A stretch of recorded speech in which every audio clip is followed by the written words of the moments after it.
An experiment in recycling turned into an unusual house in Southern California. Gives a new twist to the concept of the mobile home. And the owner hopes the idea takes flight with others. Our travel editor Peter Greenberg goes inside and on board. Now we're going from the guest wing to the main part. To the main wing. Many homes in the hills above Malibu have wings, but only Francie Rehwald's wings actually used to fly. It was built for Pan Am, so they bought the first 50 out of production from Boeing. So it was one of the original 747s. Indeed. So Peter, I want to take you out on my wing. The roof of this 5,000 square foot house is made entirely from the wings and tail of one of the largest commercial airplanes that ever soared. Whoa, this is wild. A couple of the pilots that have come out have said the only time they've been on a wing was during training. Yeah. Otherwise, you don't get to walk on a wing. The project was the brainchild of architect David Hertz. I started with the idea of a curved ceiling, completed that curve, formed an ellipse. It reminded me of an airplane wing section, and then it just flashed on me, why not use an airplane wing? I said, let's go find a plane. It's a cool idea. Let's go find a plane first. Look at it, it's not that heavy.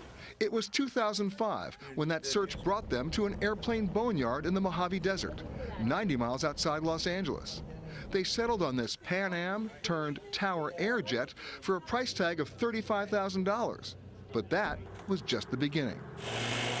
Then they filleted the plane, Peter. Cut it in half, removed the top. We cut the wings off, transported the wings in their entirety, closing 5 freeways in California, and pardon the pun, which was through the whole project, but we were winging it through the whole job. Since the last 10 miles to Rehwald's property are narrow, winding roads, the 125-foot-long wings had to go for one last flight.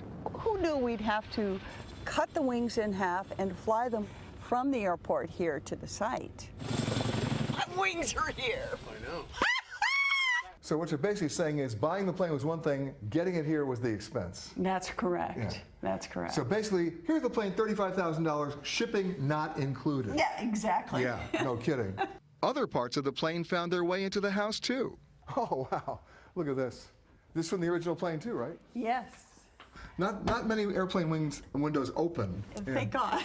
I designed it not with the idea that, oh, let's just have a woman living in an airplane. I really designed it, as an organic process of trying to find the most efficient use of materials to achieve, the most dramatic effect. This is the first class cabin. It took 6 long years, approvals from 17 government agencies, even questioning from Homeland Security agents wondering why they were buying a 747. But Francie Rehwald now has a dream home that also sends a message. It is saying reuse, repurpose, and think about next time when you're flying, what you might build out of a discard. Chances are I flew on that plane. Is that right? Oh, yeah. I'm still waiting for my mileage. Uh-huh.